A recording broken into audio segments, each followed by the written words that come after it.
प्रिय बालक और बालिकाओं, आज मैं तुम्हारे हृदय से बात करने आया हूं। तुम मुझे अर्जुन का सारथी मानते हो, पर आज मैं तुम्हारे जीवन रथ का भी सारथी बनकर आया हूं। जिस प्रकार कुरुक्षेत्र के मैदान में अर्जुन असमंजस में खड़ा था, क्या करूं, क्यों करूं, किसके लिए करूं, उसी प्रकार तुम भी जीवन के इस यज्ञ में खड़े हो। आज तुम्हारा रण क्षेत्र है पढ़ाई, और मैं कृष्ण तुम्हें बताने आया हूं कि क्यों ये विद्या ही तुम्हारे लिए सबसे बड़ा अस्त्र है, सबसे बड़ा आशीर्वाद है। एक, पढ़ाई क्यों जरूरी है? बालक, सोचो, जब कोई किसान खेत में बीज डालता है तो क्या वह सिर्फ उसी मौसम के लिए बोता है? नहीं, वो जानता है कि ये बीज कल पेड़ बनेगा, आने वाली पीढ़ियों को छाया देगा, फल देगा। वैसे ही पढ़ाई भी है। आज जो तुम सीख रहे हो, चाहे किताबों में से हो, अनुभवों से हो या शिक्षकों से हो, ये सिर्फ तुम्हारे परीक्षा के अंकों के लिए नहीं है। ये बीज है, ये तुम्हारे भविष्य का वृक्ष है। पढ़ाई तुम्हें सिर्फ नौकरी नहीं देती, पढ़ाई तुम्हें दृष्टि देती है। अंतर है जानकारी, इंफॉर्मेशन और ज्ञान, विजडम में। जानकारी से तुम सवाल हल कर सकते हो, ज्ञान से तुम जीवन हल कर सकते हो। दो, पढ़ाई की शक्ति। क्या तुम जानते हो अर्जुन क्यों विजयी हुआ? क्योंकि उसके पास शस्त्र थे? नहीं, क्योंकि उसके पास ज्ञान था। शस्त्र तो कौरवों के पास भी थे, बल तो भीष्म और द्रोण के पास भी था, पर सही निर्णय की शक्ति, सत्य की पहचान और अपने कर्तव्य को समझने की दृष्टि, ये केवल अर्जुन के पास थी, और ये उसे मिली मेरे उपदेश से। वैसे ही पढ़ाई तुम्हें शस्त्र देती है। ये किताबें तुम्हारे तीर हैं, ये पेन तुम्हारा धनुष है, और तुम्हारा ध्यान, तुम्हारी एकाग्रता, ये तुम्हारा सबसे बड़ा ब्रह्मास्त्र है। पढ़ाई तुम्हें साधारण से असाधारण बना देती है।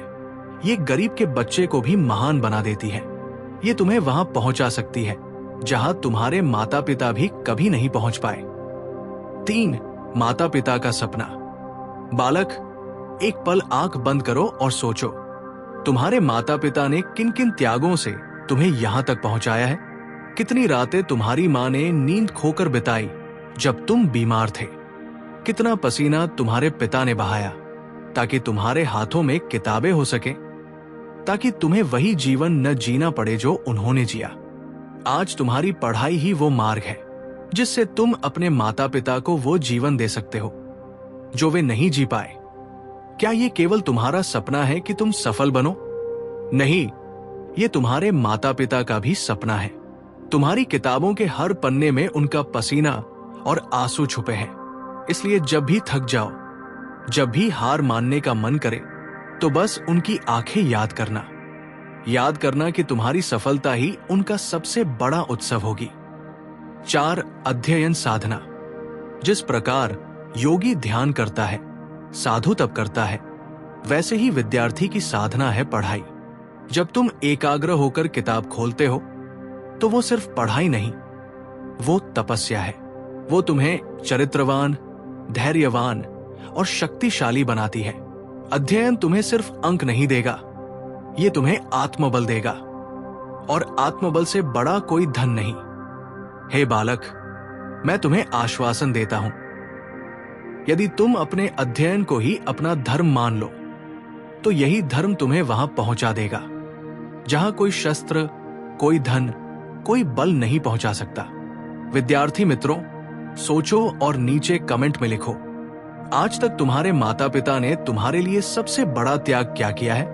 और क्या तुम ये संकल्प लेते हो कि अपनी पढ़ाई को उनकी सेवा बना दोगे? हे बालक, कुरुक्षेत्र का युद्ध केवल प्राचीन काल में नहीं हुआ। आज भी हर विद्यार्थी का जीवन एक रणभूमि है। अंतर बस इतना है कि आज धनुष बाण नहीं, बल्कि किताबें और विचार तुम्हारे अस्त्र हैं। जिस प्रकार अर्जुन के सामने कौरवों की विशाल सेना खड़ी थी, वैसे ही तुम्हारे सामने भी अनेक शत्रु खड़े हैं। आलस्य, भय, मोह, अत्यधिक मोबाइल का आकर्षण, अनुशासन की कमी और ये सोच कि कल से पढ़ लूंगा, ये सभी तुम्हारे जीवन के दुर्योधन हैं। ये तुम्हें हर पल रोकते हैं, तुम्हारे लक्ष्य से दूर खींचते हैं। पर याद रखो, अर्जुन अकेला नहीं था, उसके सारथी मैं था। और आज भी तुम्हारे भीतर वही दिव्य स्वर है जो तुम्हें पुकार रहा है। उठो, जागो और अपने कर्तव्य का पालन करो। 1. आलस्य सबसे बड़ा शत्रु। बालक, आलस्य वो जाल है जो तुम्हें धीरे धीरे बांध लेता है। तुम सोचते हो बस 5 मिनट बाद पढ़ लूंगा, पर वही 5 मिनट 5 घंटे में बदल जाते हैं, और वो 5 घंटे फिर एक असफल भविष्य में बदल जाते हैं। कौरवों की तरह आलस्य भी बहुत शक्तिशाली लगता है, पर याद रखो, जैसे अर्जुन ने अपने संकल्प से भीष्म और द्रोण जैसे महायोद्धाओं को भी मात दी, वैसे ही तुम अपने संकल्प से आलस्य को हरा सकते हो। 2. मोबाइल और भटकाव शत्रु की माया। जिस प्रकार दुर्योधन अपनी सेना को भ्रमित करने के लिए मायावी चालें चलता था, वैसे ही आज तुम्हारे जीवन का सबसे बड़ा मायावी शत्रु है बिना वजह का मोबाइल प्रयोग। मोबाइल स्वयं बुरा नहीं है, पर जब तुम उसका उपयोग पढ़ाई की जगह मनोरंजन में करते हो तो वो तुम्हारी साधना को तोड़ देता है। याद रखो, एकाग्रता वही है जो साधारण को असाधारण बनाती है। अगर अर्जुन की दृष्टि मछली की आंख पर न होती तो वो कभी विजय नहीं पाता, वैसे ही यदि तुम्हारी दृष्टि अपने लक्ष्य पर न होगी तो तुम्हें सफलता नहीं मिलेगी। 3. भय असली पराजय। कई विद्यार्थी कहते हैं, कृष्ण जी, मुझे डर लगता है कि अगर मैं असफल हो गया तो। बालक, असफलता से डरना ही असली असफलता है, क्योंकि जिसने प्रयास ही नहीं किया वो पहले ही हार चुका है। अर्जुन भी भयभीत हुआ था। उसने कहा, हे माधव, मैं ये युद्ध नहीं कर सकता, मैं हार जाऊंगा। पर मैंने उससे कहा, हे पार्थ, उठो, कर्तव्य ही सबसे बड़ा धर्म है। आज मैं तुमसे भी यही कहता हूं, पढ़ाई तुम्हारा धर्म है, परिणाम की चिंता मत करो, बस कर्म करो, कर्मयोगी बनो। 4. पढ़ाई साधना, साधना विजय। बालक, याद रखो, विद्यार्थी के लिए किताबें केवल कागज के पन्ने नहीं हैं। ये शास्त्र है, ये वही ज्ञान है जिसने ऋषियों को ऋषि बनाया, संतों को संत बनाया। पढ़ाई कोई बोझ नहीं है, ये साधना है। जो विद्यार्थी इसे साधना मानकर करता है वही सच्चा विजेता बनता है। हे बालक, तुम अर्जुन हो, तुम्हारे भीतर भी वही शक्ति है, बस तुम्हें अपने आलस्य और मोह से युद्ध करना है। और जब तुम युद्ध करोगे, मैं तुम्हारे साथ रहूंगा। हर पन्ना जो तुम पढ़ोगे उसमें मेरी ही बांसुरी की ध्वनि गूंजेगी। मित्रों, सोचो, तुम्हारा सबसे बड़ा दुर्योधन कौन है? आलस्य, डर या मोबाइल? कमेंट में लिखो कि आज से तुम किससे युद्ध करोगे। प्रिय बालक, पढ़ाई केवल तुम्हारे लिए ही नहीं है, ये तुम्हारे माता पिता की भी तपस्या का फल है। उन्होंने जिन सपनों को अधूरा छोड़ दिया, उन्हें पूरा करना तुम्हारा धर्म है। 1. माता पिता का त्याग। सोचो बालक, तुम्हारी मां ने कितनी बार भूखा रहकर तुम्हें खिलाया, तुम्हारे पिता ने कितनी बार अपनी इच्छाएं दबाकर तुम्हारे लिए किताबें खरीदी, कितनी बार उन्होंने पुराने कपड़े पहन लिए ताकि तुम्हारे पास नई ड्रेस हो सके। उनके जीवन में भी सपने थे, शायद पढ़ना, आगे बढ़ना, दुनिया देखना, पर परिस्थितियों ने उन्हें रोक दिया। उन्होंने अपने सपनों को त्याग दिया ताकि तुम्हारे सपने पूरे हो सके। क्या तुम जानते हो तुम्हारे पिता का सबसे बड़ा सुख क्या है? जब वे देखेंगे कि उनका बेटा या बेटी उस स्थान पर पहुंच गया है जहां वे कभी नहीं पहुंच पाए। मां का सबसे बड़ा गर्व क्या है? जब समाज कहे, देखो, यही उस मां की संतान है जिसने महान कार्य किया। 2. पढ़ाई सेवा। कई लोग सोचते हैं सेवा का मतलब है पूजा, मंदिर, दान, पर सच्ची सेवा है अपने माता पिता को वो जीवन देना जो वे कभी नहीं जी पाए। बालक, यदि तुम मन लगाकर पढ़ते हो, सफल होते हो और अपने माता पिता को खुशहाल जीवन देते हो, तो ये सबसे बड़ा दान है। ये वही सेवा है जो किसी तीर्थयात्रा से भी बड़ी है। याद रखो, माता पिता ही तुम्हारे पहले गुरु है और गुरु सेवा से बड़ा कोई धर्म नहीं। 3. सफलता उनका सपना। एक बार अर्जुन ने मुझसे पूछा, हे माधव, मैं क्यों ये युद्ध लड़ूं? मैंने कहा, क्योंकि ये केवल तुम्हारा युद्ध नहीं है, ये युद्ध तुम्हारे कुल का है, तुम्हारे वंश का है, धर्म का है। तुम्हारी विजय ही उन सब का गौरव है। वैसे ही बालक, तुम्हारी सफलता केवल तुम्हारी नहीं है, ये तुम्हारे माता पिता का गौरव है। जब तुम ऊंचाइयों पर पहुंचोगे तो उनकी मेहनत भी सार्थक होगी, उनके त्याग भी अमर हो जाएंगे। 4. भावनात्मक दृष्टि। बालक, एक पल सोचो, अगर कल को तुम्हारे माता पिता बूढ़े हो जाएं और उनकी आंखें आंसुओं से भर जाएं, क्या तुम ये देख पाओगे कि वे अभी भी संघर्ष कर रहे हैं, जबकि तुमने उन्हें आराम नहीं दिया? इसलिए आज से ही संकल्प लो, मैं पढ़ाई को अपना धर्म मानूंगा, मैं आलस्य और मोह को छोड़ दूंगा, मैं वो सफलता अर्जित करूंगा जिससे मैं अपने माता पिता को वो जीवन दे सकूं जिसके वे हकदार हैं। हे बालक, याद रखो, पढ़ाई केवल तुम्हारे लिए रास्ता नहीं है, ये तुम्हारे माता पिता के लिए भी मुक्ति का द्वार है। तुम्हारी सफलता ही उनका स्वर्ग है, और जब तुम ये सेवा करोगे तब तुम सच्चे भक्त कहलाओगे। विद्यार्थी मित्रों, कमेंट में लिखो, तुम्हारे माता पिता ने तुम्हारे लिए अब तक सबसे बड़ा त्याग क्या किया है, और आज तुम ये संकल्प लेते हो कि पढ़ाई से ही उन्हें खुशहाल जीवन दोगे। प्रिय बालक, तुम सोचते हो कि पढ़ाई केवल नौकरी दिलाने के लिए है, केवल अंकों के लिए है, परंतु जान लो, विद्या आत्मा की सबसे बड़ी शक्ति है। जिस प्रकार अग्नि अंधकार को दूर कर देती है, वैसे ही ज्ञान अज्ञान को नष्ट कर देता है। 1. विद्या से आत्मा का उत्थान। शरीर नश्वर है, धन नश्वर है, यश और कीर्ति भी समय के साथ बदल जाते हैं, पर ज्ञान कभी नष्ट नहीं होता। गीता में मैंने कहा था, नहीं ज्ञानेन सदृश पवित्रमी विद्यते, अर्थात इस संसार में ज्ञान के समान पवित्र कुछ भी नहीं है। जब तुम पढ़ते हो तो ये केवल बाहरी बुद्धि का विकास नहीं करता, ये तुम्हारे अंतर्मन को भी प्रकाशित करता है। तुम्हारी सोच बदलती है, तुम्हारा दृष्टिकोण बदलता है, तुम्हारी आत्मा मजबूत होती है। 2. विद्या आत्मबल। बालक, क्या तुम जानते हो सबसे बड़ा बल कौन सा है? न धन का बल, न शारीरिक बल, सबसे बड़ा बल है आत्मबल। एक आत्मबलवान विद्यार्थी किसी भी परिस्थिति से निकल सकता है, भले ही उसके पास साधन न हो, पर यदि उसके पास ज्ञान है तो पूरी दुनिया उसकी शिष्य बन जाती है। विद्या तुम्हें आत्मबल देती है, तुम्हारे विचारों को स्वच्छ करती है, तुम्हारे निर्णयों को दृढ़ बनाती है। 3. विद्या ईश्वर की ओर मार्ग। बालक, ज्ञान केवल भौतिक संसार तक सीमित नहीं है, सच्चा ज्ञान तुम्हें परमात्मा की ओर ले जाता है।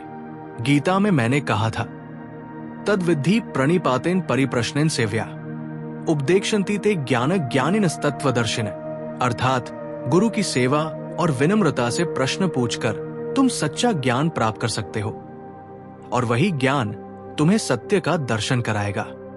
विद्या का अंतिम लक्ष्य केवल नौकरी या पदवी नहीं है, विद्या का अंतिम लक्ष्य है सत्य की पहचान, आत्मा की पहचान और ईश्वर की पहचान। 4. विद्यार्थी साधक।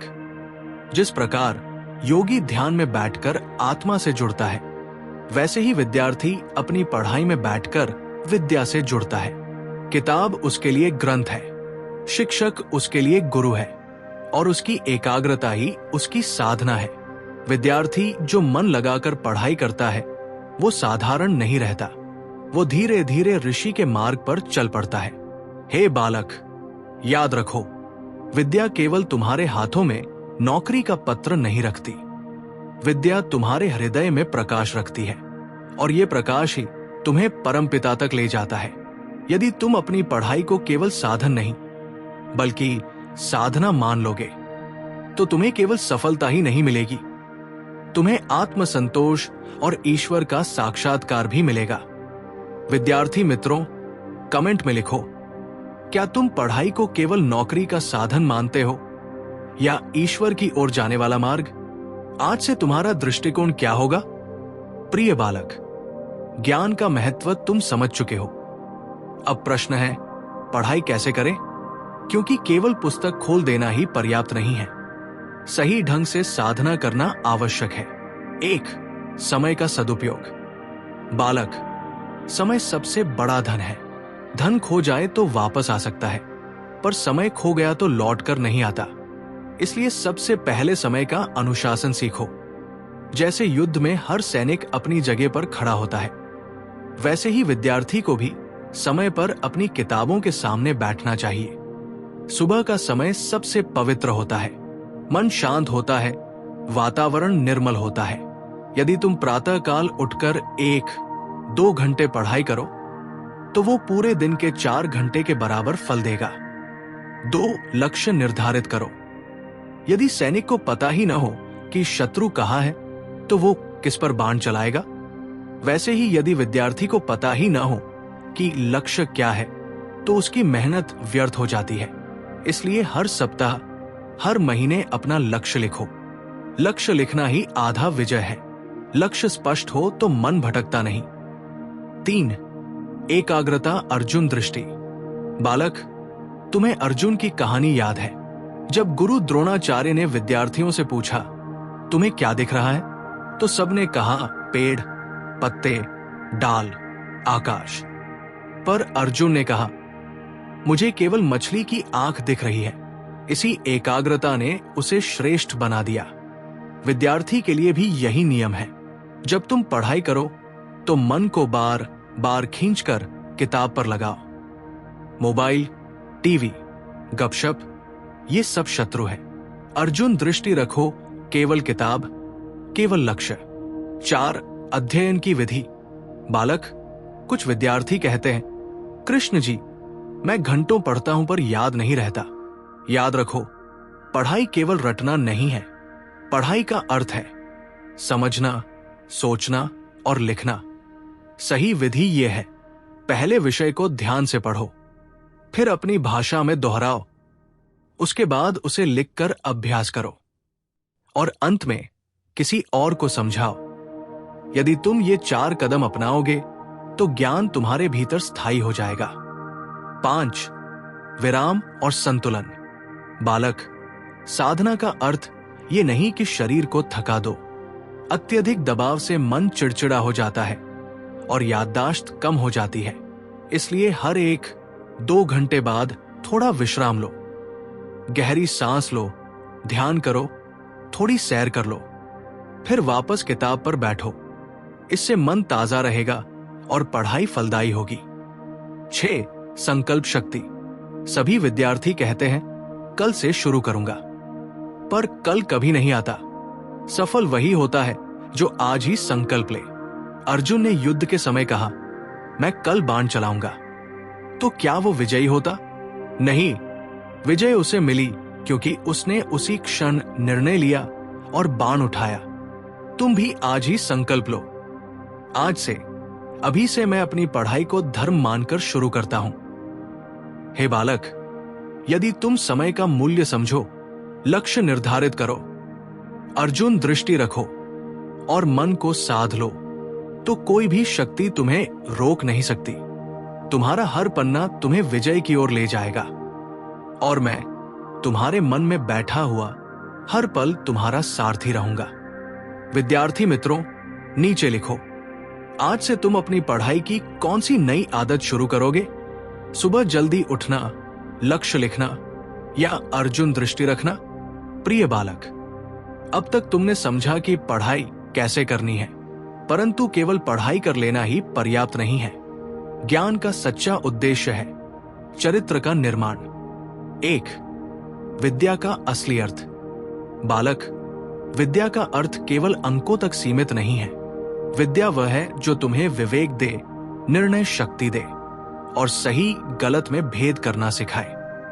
यदि विद्या के बाद भी मनुष्य अहंकारी हो जाए, झूठ बोले, दूसरों का अपमान करे, तो वो विद्या व्यर्थ है। सच्ची विद्या वही है जो विनम्रता लाए, समाज में प्रकाश फैलाए और जीवन को उच्च बनाए। 2. विद्या और विनम्रता।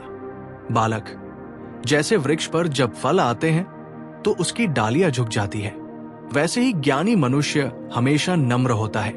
यदि तुम विद्वान होकर भी अभिमान करते हो तो तुम्हारा ज्ञान तुम्हें बांध देगा, पर यदि तुम विनम्र रहो तो वही ज्ञान तुम्हें मुक्त कर देगा। अर्जुन भी जब गीता के समय भ्रमित हुए तो उन्होंने अहंकार नहीं किया, बल्कि उन्होंने कहा, शिष्यस्तेह शाधीमात्वा प्रपन्नम। हे कृष्ण, मैं आपका शिष्य हूं, मुझे शिक्षा दीजिए। 3. विद्या और सेवा। बालक, तुम्हारे माता पिता ने तुम्हारे लिए बहुत त्याग किया है। उनका सपना है कि तुम वो जीवन जियो जो उन्हें कभी नहीं मिला। विद्या तुम्हें वो सामर्थ्य देती है जिससे तुम अपने माता पिता को सम्मान दे सको, उनके लिए सुख सुविधाएं जुटा सको। याद रखो, अपने माता पिता के प्रति सबसे बड़ी सेवा है कि तुम उनकी मेहनत और सपनों को व्यर्थ न जाने दो। 4. विद्या और समाज। ज्ञान केवल अपने लिए नहीं, समाज के लिए भी है। जो विद्यार्थी बड़ा होकर डॉक्टर बने तो रोगियों की सेवा करे, जो वकील बने तो न्याय दिलाए, जो शिक्षक बने तो बच्चों के जीवन को संवार दे। विद्या का वास्तविक फल है समाज में प्रकाश फैलाना। जैसे दीपक स्वयं जलकर दूसरों को प्रकाश देता है, वैसे ही विद्यार्थी का ज्ञान दूसरों का मार्ग आलोकित करे। 5. आत्मसंयम और नैतिकता। बालक, यदि ज्ञान हो पर आत्मसंयम न हो तो वो मनुष्य समाज को हानि पहुंचा सकता है। इसलिए पढ़ाई के साथ साथ नैतिकता और आत्मसंयम को भी अपनाओ। झूठ से दूर रहो, प्रलोभनों से सावधान रहो, क्रोध और ईर्ष्या से अपने मन को बचाओ। याद रखो, पढ़ाई साधन है पर साध्य है चरित्र। 6. गीता का संदेश विद्यार्थियों के लिए। कुरुक्षेत्र के युद्ध में अर्जुन केवल शस्त्र से नहीं बल्कि अपने चरित्र और धर्म से विजयी हुए। हे बालक, तुम्हारा युद्ध है आलस्य, मोबाइल, लापरवाही और भ्रम से। तुम्हारा शस्त्र है विद्या और तुम्हारी ढाल है नैतिकता। यदि तुम विद्या के साथ साथ चरित्र को भी साध लो तो जीवन में कोई भी तुम्हें हरा नहीं सकता। बालक, पढ़ाई तुम्हें अंकों में श्रेष्ठ बना सकती है, पर चरित्र तुम्हें मनुष्य में श्रेष्ठ बनाएगा। ज्ञान लो पर अभिमान मत लो। सफलता पाओ पर दूसरों की सेवा करना मत भूलो। अपने माता पिता को वो सुख दो जो उन्होंने केवल सपनों में देखा था। और याद रखो, सच्चा विद्यार्थी वही है जो समाज के अंधकार को अपने ज्ञान से मिटा दे। विद्यार्थी मित्रों, कमेंट में लिखो, तुम्हारे अनुसार विद्या का असली उद्देश्य क्या है? सिर्फ नौकरी पाना या चरित्रवान बनकर समाज को प्रकाश देना? प्रिय बालक, अब तक तुमने समझा विद्या क्या है और उसका उद्देश्य क्या है, परंतु केवल विद्या होना ही पर्याप्त नहीं है। विद्या तभी फल देती है जब उसके साथ आत्मविश्वास जुड़ा हो। 1. आत्मविश्वास का महत्व। बालक, बिना आत्मविश्वास के विद्या अधूरी है। ये वैसा ही है जैसे धनुष हो पर उसमें डोरी न हो। आत्मविश्वास वो शक्ति है जो तुम्हें कठिनाई में भी डगमगाने नहीं देती, जो तुम्हें परीक्षा में घबराहट से बचाती है, जो तुम्हें जीवन की हर चुनौती में स्थिर रखती है। 2. आत्मविश्वास और गीता। गीता का हर श्लोक आत्मविश्वास सिखाता है। जब अर्जुन निराश होकर कहने लगे, मैं युद्ध नहीं कर सकता, तो मैंने उन्हें ज्ञान दिया और कहा, क्लैब्य मास्म गम पार्थ। हे पार्थ, निर्बलता को मत अपनाओ। विद्यार्थी जीवन भी एक युद्ध है। यहां भी कई बार निराशा आती है। मन कहता है, मैं नहीं कर पाऊंगा। पर यदि तुम गीता का संदेश याद रखो तो आत्मविश्वास तुम्हें उठाकर खड़ा कर देगा। 3. आत्मविश्वास और अभ्यास। बालक, आत्मविश्वास केवल बातें करने से नहीं आता, ये अभ्यास और तैयारी से आता है। जब तुम लगातार पढ़ाई करते हो, जब तुम बार बार प्रश्न हल करते हो, तो भीतर से आवाज आती है, हाँ, मैं ये कर सकता हूं। अर्जुन भी युद्ध से पहले असंख्य बार अभ्यास कर चुके थे, इसीलिए जब समय आया तो वे डरे नहीं। 4. आत्मविश्वास बनाम अहंकार। ध्यान रखो बालक, आत्मविश्वास और अहंकार में सूक्ष्म अंतर है। आत्मविश्वास कहता है मैं मेहनत करूंगा और सफल हो जाऊंगा, पर अहंकार कहता है मैं बिना मेहनत के ही श्रेष्ठ हूं। आत्मविश्वासी विद्यार्थी सबको प्रेरणा देता है, अहंकारी विद्यार्थी सबको दूर कर देता है। 5. असफलता और आत्मविश्वास। बालक, असफलता से मत डरो, क्योंकि असफलता हार नहीं है, बल्कि सफलता की तैयारी है। एक बीज तुरंत वृक्ष नहीं बनता, उसे अंधकार, मिट्टी और जल सहना पड़ता है। वैसे ही असफलता तुम्हें मजबूत बनाती है। यदि तुम आत्मविश्वास रखो तो हर असफलता तुम्हें सफलता के और निकट ले जाएगी। 6. माता पिता और आत्मविश्वास। बालक, तुम्हारे माता पिता हमेशा चाहते हैं कि तुम सफल हो। वे तुम्हें देखकर आत्मविश्वास पाते हैं। जब तुम मन लगाकर पढ़ते हो तो उनके चेहरे पर मुस्कान आती है। जब तुम हार मानते हो तो उनका मन भी उदास हो जाता है। याद रखो, तुम्हारा आत्मविश्वास केवल तुम्हारा नहीं, तुम्हारे माता पिता का भी बल है। 7. आत्मविश्वास बढ़ाने के उपाय। प्रतिदिन सकारात्मक वचन बोलो, मैं कर सकता हूं, मैं सफल होऊंगा। कठिनाई आने पर घबराओ नहीं, बल्कि छोटे छोटे कदम उठाओ। ध्यान और प्राणायाम करो, इससे मन स्थिर होता है और आत्मविश्वास बढ़ता है। अपने आसपास ऐसे लोगों का साथ लो जो तुम्हें प्रोत्साहन दे, निराश न करे। हे बालक, आत्मविश्वास वही है जो अंधकार में भी तुम्हें प्रकाश दिखाए।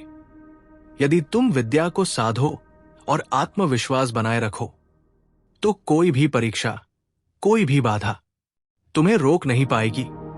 याद रखो, विद्या तुम्हें शक्ति देती है, पर आत्मविश्वास तुम्हें उड़ान देता है। विद्यार्थी मित्रों, कमेंट में लिखो किस समय तुम्हें आत्मविश्वास की सबसे अधिक आवश्यकता महसूस होती है। परीक्षा के समय, असफलता के बाद, या नए लक्ष्य शुरू करते समय।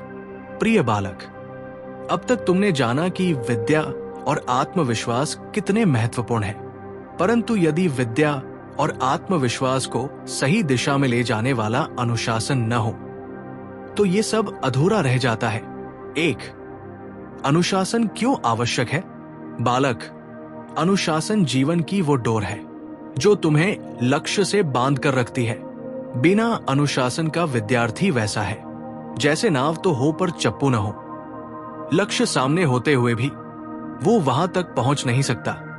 अनुशासन ही वो शक्ति है जो मनुष्य को महान बनाती है। 2. अनुशासन और गीता का संदेश। कुरुक्षेत्र के युद्ध में भी सैनिकों की सफलता का कारण अनुशासन था। हर योद्धा अपनी जगह पर डटा रहा। यदि कोई मनमानी करता तो सेना बिखर जाती। विद्यार्थी जीवन भी ऐसा ही युद्ध है। यदि तुम समय पर न पढ़ो, समय पर न सो, तो तुम्हारा मन और शरीर थक जाएगा। पर यदि अनुशासन रखो तो तुम हर परीक्षा में विजयी होगे। 3. अनुशासन का माता पिता से संबंध। बालक, तुम्हारे माता पिता ने अपना जीवन अनुशासन में बिताया है। वे सुबह से रात तक तुम्हारे लिए मेहनत करते हैं। जब तुम भी अनुशासन अपनाते हो तो तुम उनकी मेहनत का सम्मान करते हो। तुम उन्हें यह विश्वास दिलाते हो कि उनका बच्चा जीवन में अवश्य सफल होगा। 4. अनुशासन और आदतें। अनुशासन का अर्थ है अच्छी आदतों को अपनाना और बुरी आदतों को छोड़ना। समय पर उठना, नियमित पढ़ाई करना, भोजन और नींद में संतुलन रखना, मोबाइल और व्यर्थ की बातों से दूरी रखना। ये छोटे छोटे अनुशासन जीवन की बड़ी बड़ी सफलताओं की नींव रखते हैं। 5. अनुशासन और आत्मसंयम। अनुशासन केवल बाहर का नियम नहीं, ये भीतर का आत्मसंयम भी है। किताब सामने हो और मन कहे चलो मोबाइल चला लेते हैं, यही वो क्षण है जहां अनुशासन की परीक्षा होती है। अर्जुन ने भी युद्ध में मन को काबू में रखा। यदि वे विचलित हो जाते तो विजय असंभव थी। तुम्हें भी पढ़ाई के समय मन पर विजय पाना होगा। यही सच्चा अनुशासन है। 6. अनुशासन और सफलता। बालक, संसार में कोई भी महान व्यक्ति अनुशासन के बिना महान नहीं बना। डॉक्टर, वैज्ञानिक, योगी, नेता, सबकी सफलता का रहस्य अनुशासन है। जैसे बूंद बूंद जल से घड़ा भरता है, वैसे ही अनुशासन से ज्ञान का घड़ा भरता है। 7. अनुशासन का अभ्यास कैसे करें? हर दिन का समय निर्धारण बनाओ। उसमें पढ़ाई, आराम और मनोरंजन का संतुलन रखो। लक्ष्य छोटे छोटे हिस्सों में बांटकर पूरे करो। और सबसे जरूरी, आलस्य को हर दिन हराओ। हे बालक, अनुशासन तुम्हें कठिन लगेगा, पर यही तुम्हें महान बनाएगा। जिस प्रकार सूर्य हर दिन समय पर उगता है और नदियां अपने मार्ग पर बहती है, वैसे ही विद्यार्थी को भी अपने मार्ग पर स्थिर रहना चाहिए। याद रखो, अनुशासन तुम्हारा कवच है। इसके साथ तुम जीवन के हर युद्ध में विजयी होगे। विद्यार्थी मित्रों, कमेंट में लिखो, तुम अपने जीवन में कौन सा अनुशासन सबसे पहले लाना चाहते हो? सुबह जल्दी उठना, समय पर पढ़ाई करना या मोबाइल से दूरी? प्रिय बालक, अब तक तुमने जाना विद्या के साथ आत्मविश्वास और अनुशासन कितना आवश्यक है। परंतु एक और गुण है जो विद्यार्थी को हर संघर्ष में टिकाए रखता है, वह है धैर्य। 1. धैर्य क्यों जरूरी है? बालक, ज्ञान एक दिन में प्राप्त नहीं होता। जैसे बीज बोने के बाद फल आने में समय लगता है, वैसे ही पढ़ाई का फल भी धीरे धीरे आता है। यदि तुम अधीर होकर बीच में ही छोड़ दोगे तो कभी फल नहीं पा सकोगे। धैर्य ही वो शक्ति है जो तुम्हें कठिन समय में भी टिकाए रखती है। 2. गीता और धैर्य। जब अर्जुन युद्ध भूमि में खड़े थे, उनका मन विचलित था। वो तुरंत परिणाम चाहते थे कि बिना युद्ध किए शांति मिल जाए। पर मैंने कहा, कर्मण्येवाधिकारस्ते मा फलेषु कदाचन। हे अर्जुन, तुम्हारा अधिकार केवल कर्म करने में है, फल पर नहीं। ये श्लोक धैर्य का ही संदेश है। तुम्हारा कार्य है पढ़ाई करना, पर परिणाम का समय प्रभु पर छोड़ दो। 3. धैर्य और असफलता। बालक, कई बार मेहनत के बाद भी असफलता मिलती है, पर इसका अर्थ ये नहीं कि तुम्हारा प्रयास व्यर्थ गया। हर असफलता तुम्हें नया अनुभव देती है। हर असफलता तुम्हें और मजबूत बनाती है। यदि तुम धैर्य रखो तो असफलता तुम्हें सफलता के और निकट ले जाएगी। 4. धैर्य और माता पिता। तुम्हारे माता पिता ने भी अपने जीवन में धैर्य रखा है। उन्होंने वर्षों तक संघर्ष किया है, तभी आज तुम्हें पढ़ाई का अवसर दे पाए हैं। जब तुम अधीर हो जाते हो तो उनके त्याग को भूल जाते हो, पर जब तुम धैर्य रखते हो तो तुम उनके सपनों को साकार करने की ओर बढ़ते हो। 5. धैर्य और समय का संबंध। बालक, हर कार्य का एक उचित समय होता है। यदि किसान जल्दबाजी करे और बीज बोते ही फल मांगे तो क्या यह संभव है? नहीं। वैसे ही विद्यार्थी को धैर्य रखना होगा। आज मेहनत करो, कल परिणाम अपने आप आएगा। 6. धैर्य को कैसे साधें? हर दिन थोड़ा थोड़ा प्रगति पर ध्यान दो। असफलता मिलने पर तुरंत हार मत मानो। याद रखो, सफलता एक यात्रा है, मंजिल नहीं। और सबसे जरूरी, मन में यह विश्वास रखो कि ईश्वर तुम्हारे साथ है। 7. धैर्य और साधना। बालक, धैर्य साधना से आता है।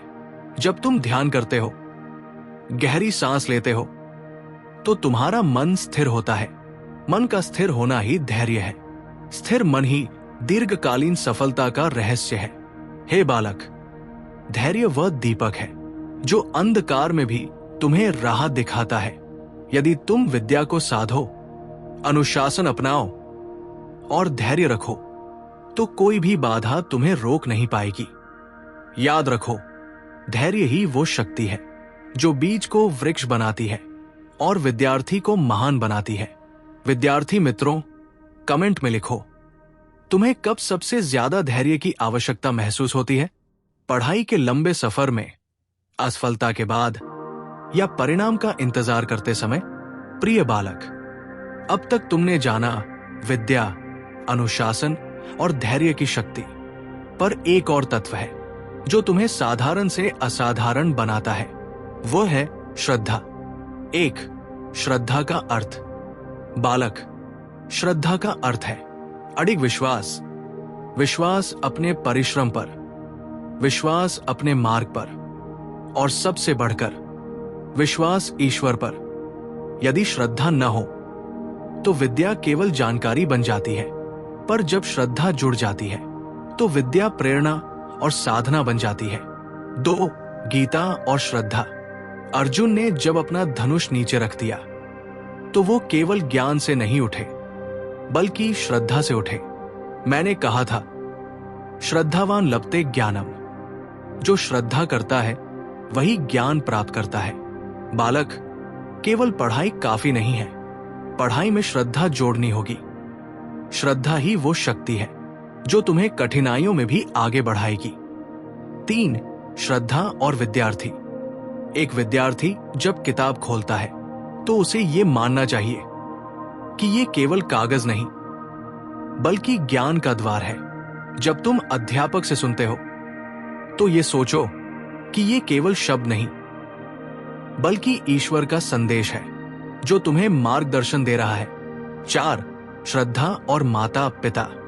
तुम्हारे माता पिता हर दिन प्रार्थना करते हैं कि तुम सफल हो। उनकी हर सांस में तुम्हारे लिए आशीर्वाद छुपा है।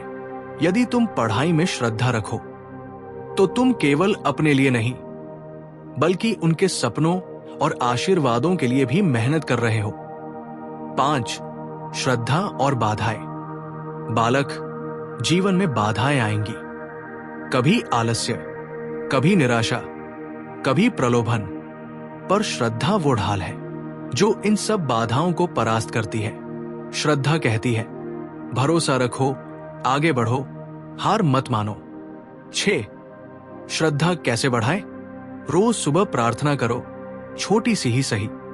पढ़ाई शुरू करने से पहले भगवान का नाम लो, अपने माता पिता का आशीर्वाद लो, और सबसे जरूरी, पढ़ाई को पूजा समझकर करो। जब तुम पढ़ाई को पूजा मानते हो तो श्रद्धा अपने आप बढ़ जाती है।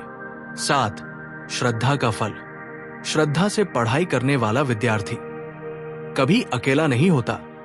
उसे लगता है कि ईश्वर हर पल उसके साथ है, और यही सच्चाई है। ईश्वर हर उस बालक के साथ खड़े हैं जो श्रद्धा से कर्म करता है। हे बालक, श्रद्धा वह पुल है जो तुम्हें कठिनाई से पार कराता है। श्रद्धा वो दीपक है जो अंधकार में प्रकाश लाता है। यदि तुम्हारे पास श्रद्धा है तो कोई भी शक्ति तुम्हें रोक नहीं सकती। विद्या, अनुशासन, धैर्य और श्रद्धा, ये चारों मिलकर तुम्हें महान बनाते हैं। विद्यार्थी मित्रों, कमेंट में लिखो, तुम्हारी श्रद्धा किसमें सबसे अधिक है? अपने माता पिता में, अपने परिश्रम में, या ईश्वर में? प्रिय बालक, मनुष्य अकेले जी नहीं सकता। हर विद्यार्थी की यात्रा में कुछ साथी, कुछ मित्र अवश्य होते हैं। मित्रता सुख भी देती है, और यदि संगति गलत हो जाए तो पतन भी कर देती है। इसलिए आज हम बात करेंगे विद्या और मित्रता के संबंध की। 1, मित्रता का महत्व। बालक, एक विद्यार्थी के पास कितना भी ज्ञान हो, पर यदि उसका मित्र वृत्त गलत है तो उसका मार्ग भी गलत हो जाएगा। संगति का प्रभाव ऐसा है कि यदि तुम चंदन के वृक्ष के पास बैठो तो तुम भी सुगंधित हो जाओगे, पर यदि कोयले के पास बैठो तो तुम्हारे वस्त्र भी काले हो जाएंगे। 2, गीता का दृष्टांत। अर्जुन ने युद्ध में अकेले विजय प्राप्त नहीं की। उसके साथ भीम, नकुल, सहदेव, युधिष्ठिर सभी खड़े थे। सच्चे साथी ही वो शक्ति है जो तुम्हें संकट में सहारा देते हैं। इसीलिए मैंने कहा, संगात संजायते कामा। जैसी संगति होगी वैसा ही मन बनेगा। 3. विद्यार्थी जीवन में मित्रों का चयन। विद्यार्थी को मित्र चुनते समय सावधान रहना चाहिए। सच्चा मित्र वही है जो तुम्हें मेहनत करने के लिए प्रेरित करे, जो तुम्हारे लक्ष्य का मजाक न बनाए, जो तुम्हारे माता पिता का आदर करे और जो तुम्हें गलत रास्ते पर जाने से रोके। 4. गलत संगति का परिणाम। बालक, इतिहास में कई उदाहरण हैं जहां महान व्यक्तियों का पतन गलत मित्रता के कारण हुआ। जो विद्यार्थी गलत मित्रों के साथ बैठता है वो धीरे धीरे उनके जैसे ही विचारों वाला बन जाता है। पहले आलस्य, फिर गलत आदतें, फिर पढ़ाई में गिरावट और अंत में जीवन का लक्ष्य खो जाता है। 5. सच्चा मित्र ही दर्पण है। सच्चा मित्र तुम्हारी गलती बताता है। वो केवल हंसी मजाक में साथी नहीं होता, बल्कि जब तुम गिरते हो तो तुम्हें उठाने वाला होता है। जिस तरह अर्जुन को मैं सारथी बनकर हर मोड़ पर मार्गदर्शन देता रहा, वैसे ही सच्चा मित्र तुम्हें अंधकार से प्रकाश की ओर ले जाता है। 6. मित्रता और विद्या। विद्या अकेली नहीं बनती। अच्छे मित्रों के साथ पढ़ाई करना, नोट्स साझा करना, एक दूसरे को पढ़ाना मन को और गहरा ज्ञान देता है। सच्चा मित्र तुम्हें प्रतिस्पर्धा में भी प्रेरित करता है, पर ईर्ष्या नहीं करता। 7. मित्रता की कसौटी। बालक, मित्रता की पहचान ये है, यदि तुम्हारा मित्र तुम्हें अपने लक्ष्य से दूर कर रहा है तो वो मित्र नहीं बल्कि बंधन है। पर यदि वो तुम्हें पढ़ाई, ईमानदारी और परिवार की सेवा की ओर प्रेरित कर रहा है तो वही सच्चा मित्र है। हे बालक, संगति वही चुनो जो तुम्हें ऊपर उठाए, न कि नीचे गिराए। सच्चे मित्र वही है जो तुम्हारे जीवन में प्रकाश भरे। यदि तुम्हारे पास ऐसे 2 ही मित्र हैं तो समझो तुम्हारे पास संपूर्ण संसार है। विद्यार्थी मित्रों, कमेंट में लिखो तुम्हारा सबसे अच्छा मित्र तुम्हें किस बात के लिए प्रेरित करता है। अब हम उस शक्ति की बात करेंगे जो तुम्हारी पढ़ाई को अमृत बना देती है। वो शक्ति है माता पिता का आशीर्वाद। बालक, इस सृष्टि में माता पिता का स्थान स्वयं ईश्वर के समान माना गया है। माता पिता तुम्हारे पहले गुरु हैं। उन्होंने तुम्हें जन्म दिया, पालन पोषण किया और अपने सपनों को त्याग कर तुम्हारे सपनों को पाला। तुम्हारे पिता दिन रात परिश्रम करते हैं ताकि तुम्हें पुस्तकों की कमी न हो। तुम्हारी माता अपने आराम त्यागती है ताकि तुम्हें भोजन समय पर मिले। ये त्याग केवल तुम्हारी पढ़ाई के लिए है। इसलिए जब तुम पढ़ाई में श्रम करते हो तो वो केवल तुम्हारा प्रयास नहीं होता, बल्कि तुम्हारे माता पिता के सपनों की पूर्ति होती है। बालक, माता पिता का आशीर्वाद सबसे बड़ा कवच है। जब उनका हाथ तुम्हारे सिर पर होता है तो तुम्हें ईश्वर की शक्ति प्राप्त होती है। यदि विद्या दीपक है तो माता पिता का आशीर्वाद उसका तेल है। तेल न हो तो दीपक जल्दी बुझ जाएगा। आशीर्वाद न हो तो ज्ञान अधूरा रह जाएगा। जो विद्यार्थी अपने माता पिता को देवता मानकर आदर करता है, उसके जीवन से अंधकार हट जाता है। उसकी विद्या दिव्य हो जाती है। प्रिय बालकों और साधकों, इस पूरी यात्रा में हमने भगवान श्री कृष्ण के उपदेशों के माध्यम से जाना कि विद्या केवल पुस्तकों तक सीमित नहीं है, बल्कि ये जीवन का वास्तविक मार्गदर्शन है। अनुशासन से लेकर सेवा, संयम से लेकर साहस और ध्यान से लेकर नैतिकता तक, हर शिक्षा हमें भीतर से उजाला देती है। अब ये आप पर है कि इन उपदेशों को केवल सुनकर न छोड़े, बल्कि अपने जीवन में उतारे, क्योंकि सच्ची विद्या वही है जो व्यवहार में झलके और दूसरों के जीवन को भी प्रकाशमान करे। यदि आपको ये श्रृंखला प्रेरणादायी लगी हो तो इसे अपने मित्रों और परिवार के साथ अवश्य साझा करें। कमेंट में लिखें कि इन उपदेशों में से कौन सा आपके हृदय को सबसे गहराई से छू गया। और हाँ, चैनल को सब्सक्राइब करना न भूलें ताकि आप ऐसे ही और दिव्य ज्ञान से जुड़े रह सकें। जय श्री कृष्ण।